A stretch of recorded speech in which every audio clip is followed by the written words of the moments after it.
Welcome back to the Running Back Manifesto. Definitely want to get you guys hip on the stance and footwork. I need to get you guys caught up on what it means to actually have a good stance and good footwork. I definitely want to start off with something that is imperfect because in football, you want to get as close as perfect as you possibly can. And we're watching an NFL film right now, and we can notice that nobody's perfect in this game, right? Stance and footwork is something that you want to get as perfect as you can because that's one part of the play where you can really control a lot of the things that you're doing without being interfered with, right? I'm going to start off with what a false step is here with Mr. Montgomery for the Lions. Uh, and like I said, these are NFL players. They're not going to be perfect, but they're doing it 100 miles per hour, right? He probably looked like he needed a couple yards here. He did get a couple yards, and that's what he did. That's what he needed to move the chains to help his team right here, right? So he's doing exactly what he needs to do as a running back. We just want to pull out some of the imperfections so we can improve as running backs in the future as well, right? So looking at his left foot, we'll see it like drop back just a little bit before he takes off. This is called a false step. Um, this is very minuscule, right? I just want to point that out. But when I'm watching you guys film, when you send it to me and I'm dissecting it, I'm looking at you guys' feet and you're doing this in a more extreme way. But not only on just one play, it could be a different play like an inside zone, or it could be an outside zone, or it could be a duo, a counter. You guys are false stepping everywhere, and it's really hurting your timing when you're trying to run your play because it's putting you on the wrong foot when you want to hit the hole. More about that in the future, but it's putting you on the wrong foot when you want to hit the hole. Sometimes it's actually giving you so much power that you're running past your blockers. So just paying attention to that. This is something we want to avoid as running backs because a lot of the time it's more about pacing and timing than it is just running 100 miles per hour. Okay. All right. So I want to start out with this play because this gives us outside zone footwork. Uh, Mr. Rashad White here. Definitely want to pay attention to running backs outside of your main big three as well. You don't want to just always look at Saquon or Derrick Henry or who else. You got more. You got more in the NFL that's a big three that people just only pay attention to. There's way more running backs in the league that's awesome at what they do, right? Mr. Rashad White is one of them, right? Don't really pay attention to the finishes of these plays because we just want to be specific on footwork and stances. And it's also something to show you that even though your footwork and stance might be perfect, it doesn't mean the play is going to be perfect either. But here he takes his inside foot, he takes a lead step, and he points it, right? He points it horizontally, right? He points it to the side, and it gives him the ability to go straight in front of the quarterback, really flat down this line, right in front of the quarterback. And he can take his 5 steps and set his aiming point. So there's different coaching points with zone or outside zone steps. Some coaches want you to get the ball, find a hole, and just take off. Some coaches are very specific.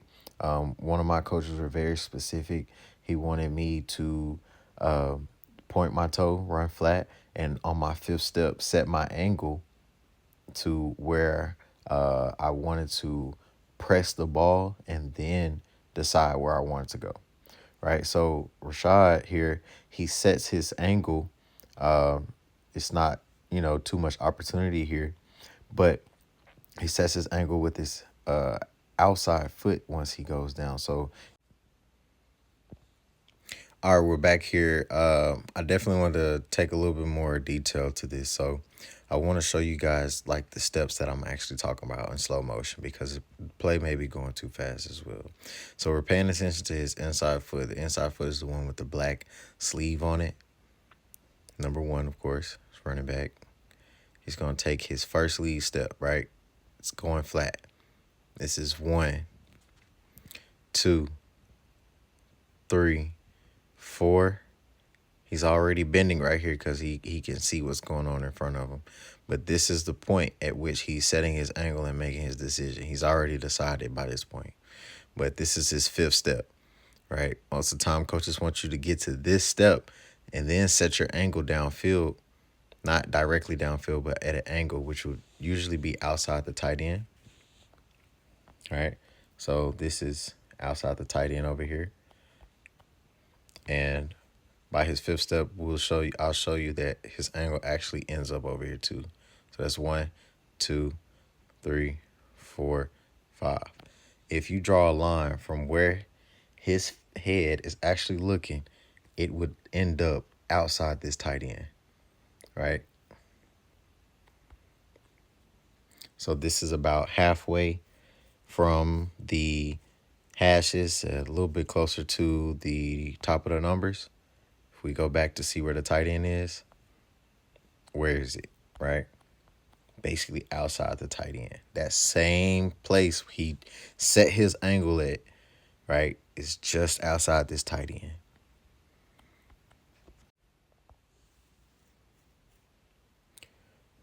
All right, I'm gonna use this last play from the NFL to just show like that outside zone has pretty much the same steps from if you're in the shotgun or if you're in pistol or you're a single back set.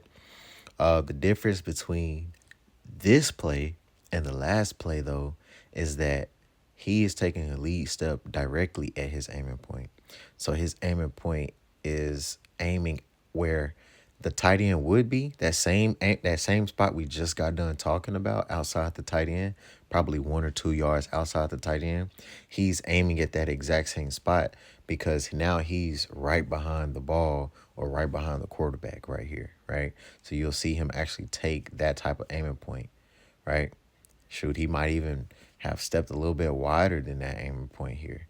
But this is his aiming point, and he's running it straight down towards that aiming point, right? In shotgun, we were getting the ball flat and then having to set our angle after our fifth step, right? The fifth step is the step that's giving us power to burst through the hole or press towards the aiming point that we choose, right?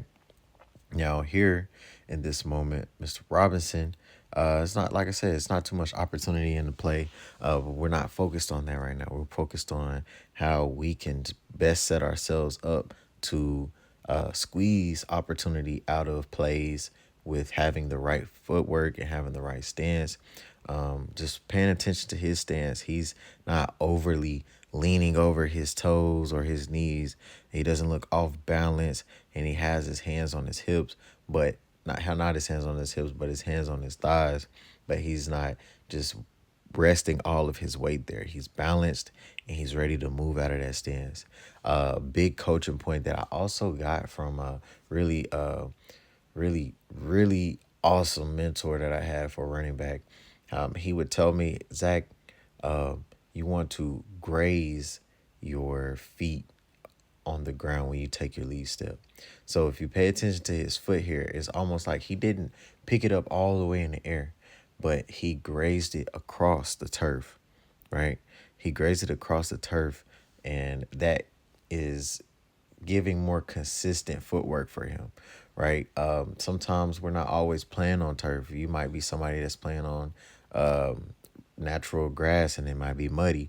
A lot of times you want to be able to not pick your foot all the way up in the air and slam it in the ground and then you slip and now you've blown the play before it even got started. You want to be able to get all of your cleats in the ground as well. That's one of the imperfections you'll see from a lot of players as well. They're used to being on turf, so they don't have to always get their foot in the ground. Oh, excuse me. They don't always have to get their foot all the way in the ground. So that's just something that you also want to work on. You'll see that in my drills as well. But here he sets his angle. He's taking the lead step and he's going down that pipe and making his read, right? It's all that matters right here. Don't worry about the finishes. He does have a tough run. Awesome. But we're going to continue to move forward. I'm going to show you exactly how I practice these stance and footworks as drills by myself so I can contribute to my team's success every time I get the chance to play running back.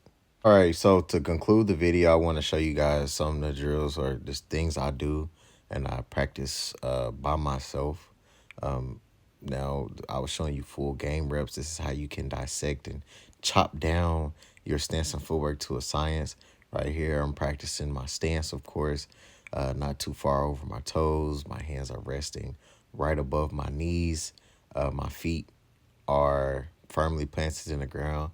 And I purposely have a more narrow base. That way, when I'm practicing actually gliding my foot over the ground or over the grass or of the turf, then I can be a little bit more intentional and a little bit more extreme with the coaching points that I'm trying to maintain throughout every single rep that I have here, right? And I want you guys also pay attention that I'm coming up with my back heel, right? That's natural, right? You're gonna do that naturally. And so when you practice this by yourself and you're only taking one step, you want to try and keep that heel in the ground so you can teach yourself to push off the inside of your foot, right? Of course, your foot's gonna come up after you start actually pushing off in the future and stuff. But this is something that you want to emphasize as well as you continue to grow and take your steps. So I'm taking a lead step for outside zone as if I'm in pistol or I'm in a single back set right here. It's pretty much the same thing in shotgun, so I'm not necessarily going to go over just trying to step flat when it's pretty much the same stance and footwork.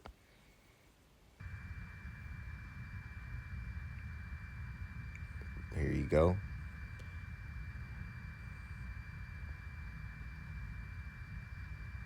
Also, real quick thing is something I'm also noticing that you guys are having difficulties with is being consistent with your pocket, right? You want to be consistent with your pocket because you don't want to mess up the mesh. You don't want to mess up your opportunity to be able to serve and help your team with your abilities. If you get your elbow caught in the way and you knock the ball on the ground and then it causes a bad or a negative play, you want your inside, the most closest elbow to the quarterback.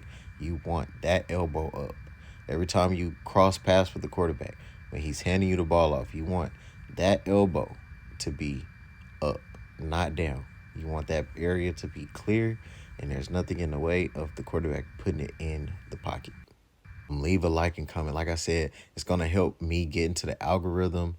It's gonna help other running backs see this information and they can grow from this as well. And it's just going to continue to show me that this is valuable information to you guys and that I continue to put it out here and just really help the whole world. Getting people from all over the world reaching out and saying, hey, this is very helpful. So I'm glad that's something that I can do to help you guys. So help me help y'all by continuing to engage and show support to the family. Thank you. Running Back Manifesto out.